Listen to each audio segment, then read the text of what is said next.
आप सभी भक्तजनों को वट सावित्री व्रत की शुभकामनाएं। आप सभी के जीवन में माता रानी महादेव आपके अखंड सौभाग्य की रक्षा करे, मनचाहा प्रेम दे, यही प्रार्थना करते हैं। वीडियो में वट सावित्री से संबंधित बहुत महत्वपूर्ण जानकारी आपको प्राप्त होगी, तो वीडियो के अंत तक बनी रहिए। सही समय पर पूजा करना शास्त्रों में नियम के तहत बताया गया है, तो आप सभी को इस वीडियो में राहु काल का भी जरूर से ध्यान रखना चाहिए। इस समय आपको पूजा करने से और उपाय नियम इत्यादि करने से बचना चाहिए। जैसे कि सुहाग का सबसे बड़ा व्रत है। अपने दिन की शुरुआत गुरुवार का दिन होने के कारण एक चुटकी हल्दी और अमावस्या तिथि होने के कारण गंगा जल मिश्रित जल से करें।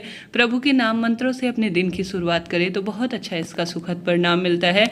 लाल या पीले रंग के कपड़ों का चयन करें। तत्पश्चात आप सभी को आवश्यक रूप से गुरुवार का दिन है तो किसी भी अवस्था में बालों को नहीं धोना चाहिए। हाथों में मेहंदी, महावर, मस्तक पर सिंदूर इत्यादि पूर्ण रूप से समर्पण की भावना से अच्छे से सुंदर मन से तैयार होकर पूजा करनी चाहिए। अब आप सभी को पूजा करने के लिए अगर आसपास कहीं बरगद का पेड़ अर्थात बट का पेड़ है तो वहां चले जाना चाहिए। नहीं तो बरगद की एक टहनी अगर गर्भावस्था में है या बहुत दूर है तो एक दिन पहले ही बरगद की टहनी अपने घर पर लाकर स्थापित कर लेनी चाहिए। बरगद की टहनी आप किसी भी पवित्र पेड़ पर, जैसे तुलसी का वृक्ष है, उसमें भी रोपित कर सकते हैं। ज्यादा फल तो बट वृक्ष की महत्वता के रूप में कहा गया है। शास्त्रों में कहा जाता है सावित्री ने अपने पति सत्यवान के प्राणों की रक्षा बरगद के वृक्ष के नीचे ही की थी और बट वृक्ष में श्रीहरि विष्णु का, महादेव का और ब्रह्मा जी का वास माना जाता है। सबसे पवित्र वृक्षों में यह एक है, तो जितना संभव हो, भले ही बहुत अधिक दूर भी पड़े, तो आप सभी को बट वृक्ष के पास जाकर ही पूजा करनी चाहिए। शास्त्रों में तो यही विधान कहा गया है। आप सभी को पूजा की थाली जरूर से इस तरह से तैयार करनी चाहिए कि जीवन आपका सफल हो जाए। सबसे पहले पूजा का शुभ मुहूर्त जान लीजिए।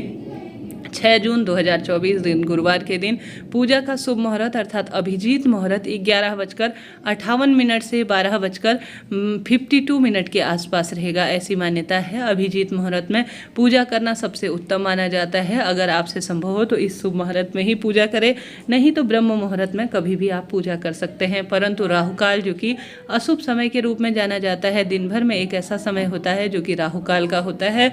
इस समय आप सभी को अपने नियम, पूजा पाठ या सुहाग से संबंधित उपाय इत्यादि करने से बचना चाहिए।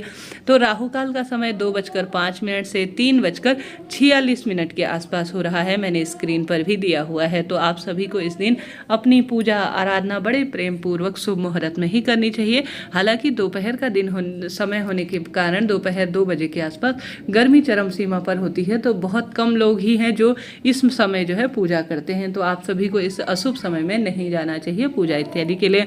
शुभ समय में करें ब्रह्म मुहूर्त में, तो आपके शरीर को भी आराम रहेगा और इसका उचित फल ही मिलेगा, ऐसा ज्योतिष में वर्णित है। कई लोग इन चीज़ों को मानते हैं परंतु कई भक्तजन नहीं मानते हैं। इस दिन आप सभी को सबसे पहले दिन की शुरुआत में महादेव के शिवलिंग में कच्चा दूध, गंगा जल और आवश्यक रूप से काले तिल मिला हुआ जो दूध समर्पित करना चाहिए, ऐसी मान्यता है। ओम सर्व पितृदेवाय नमो नमः कहते हुए इस तरह से आप सभी जल, कच्चा दूध और आवश्यक रूप से काले तिल समर्पित करते हैं तो भाग्य खुलता है। रोग, दोष, संकट, पीड़ा से भी मुक्ति मिलती है, ऐसी मान्यता है। यह पितरों को भी तृप्त करते हैं। जैसे गंगा जल, कच्चा दूध और काले तिल पितरों से भी संबंध रखते हैं और उन्हें बहुत प्रिय है। तो महादेव को जो है प्रार्थना करें कि मेरे पितृ जो अधोगति में है उन्हें तृप्ति मिले। अमावस्या तिथि है तो साथ ही घर पर तर्पण, दान, पुण्य पितरों के निमित्त अज्ञारी के माध्यम से या ब्राह्मण भोज इत्यादि कराते हैं तो अत्यधिक शुभ माना जाता है। आप सभी को पूजा की थाली तैयार कर लेनी चाहिए, जिसमें आप सभी को सबसे पहले कच्चा सूत फेरी लगाने के लिए रखना चाहिए। जल का लोटा जिसमें एक चुटकी हल्दी आपको डालनी चाहिए, शुभ माना जाता है। वट वृक्ष की पूजा के लिए रखना चाहिए। दान करने के लिए सुहाग की सामग्री, अगर आपके यहाँ पकवान बनते हैं, जैसे मीठे गुलगुले बनते हैं, कई भक्तजनों के यहाँ पूड़ियाँ बनती हैं, चने इत्यादि बनाए जाते हैं, रखे जाते हैं सूखे भिगोकर एक दिन पहले, तो वह पूजा की थाली में रख लीजिएगा। इसके अलावा सिंदूर, मेहंदी, बिंदी, महावर, यह सभी चीज़ें आपको पूजा की थाली में रखनी चाहिए, ऐसी मान्यता है। ऐसा करना बहुत अच्छा श्रेष्ठ फलों की प्राप्ति में माना जाता है। अब आप सभी को जो अपने क्षेत्र के अनुसार पूजा की सामग्री, जैसे डोरा पहना जाता है, डोरा इत्यादि भी पूजा की सामग्री में रख लेना चाहिए, कच्चा सूत जिसे कहा जाता है। अब आपको दिशा का ध्यान रखते हुए पूर्व दिया उत्तर दिशा की ओर ही आपको पूजा करते हुए बैठना है।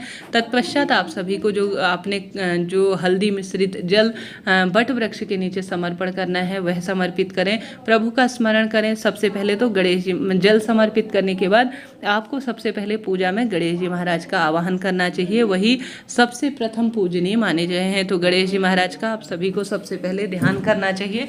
वहीं पर आप सभी को जो है एक छोटे से हल्दी के गणेश जी भी बना सकते हैं, या माटी ढेले स्वरूप में या सुपारी स्वरूप में भी आप गणेश जी महाराज स्थापित कर सकते हैं। सबसे पहले गणेश जी महाराज की ही बट वृक्ष के नीचे पूजा करें, उनका स्मरण करें। उसके बाद जो है जल समर्पित करने के बाद दीपक लगाएं और आप सभी विधि विधान से हल्दी, रोली, चंदन, मोली, अक्षत इत्यादि सभी चीज़ें बट वृक्ष के नीचे समर्पित करें। सत्यवान सावित्री मैया के जैसा तप हमारे जीवन में हो, ऐसी प्रार्थना करते हुए दाहिने हाथ से बाएं हाथ की तरफ आपको 7 परिक्रमा लगानी चाहिए। कई भक्तजन 11 परिक्रमा लगाते हैं, वह भी बहुत अच्छा है। नहीं तो आप सभी सिर्फ 7 या 11 परिक्रमा लगाकर आपकी इच्छा शक्ति सामर्थ्य अनुसार है अपने व्रत पूजा आराधना को संपन्न करें। साथ के साथ वहाँ पर आए हुए जितने भी सुहागिन महिलाएं हैं वह आपसे बड़ी हैं, तो उनसे आशीर्वाद ले। अखंड सौभाग्य का बट वृक्ष को प्रणाम करें। कई भक्तजन गले भी लगाते हैं, परंतु आप स्पर्श कर कर सुहाग लें।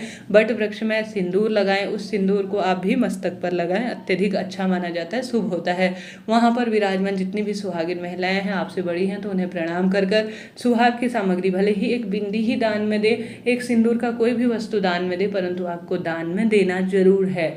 साथ ही ब्राह्मण देवता अगर आपके यहाँ आते हैं तो एक समय का भोजन उन्हें दीजिएगा। साथ के साथ उन्हें भी सुहाग की सामग्री दान करने का विधान शास्त्रों में कहा गया है, आपको जरूर से करने का प्रयत्न करना है। जीवन समृद्ध हो जाएगा, खुशियाँ से भर जाएगा और अपने आप में इसका परम सुख आपको मिलेगा।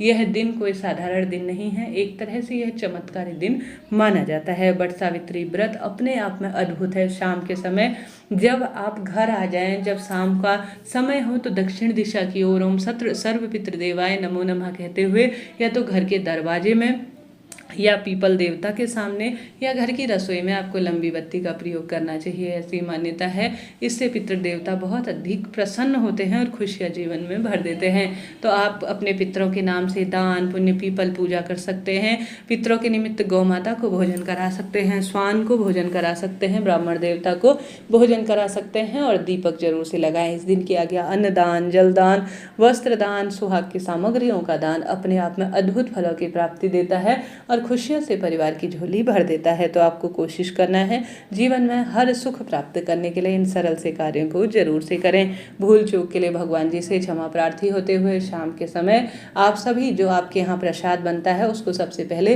ग्रहण कर कर अपने पति को तिलक लगाकर उनके हाथ से मस्तक पर सिंदूर भरकर उनको प्रणाम कर कर कुछ उनको मीठा खिलाकर उनसे आशीर्वाद लेकर शाम को अपने व्रत को खोल लेना चाहिए। इस तरह से यह बट सावित्री व्रत है। इस दिन में नहीं सोना है, बाल नाखून काटना, झूठ और किसी का अपमान करना बहुत अधिक जो है खराब माना जाता है, अच्छा नहीं माना जाता। इन नियमों का ध्यान रखें।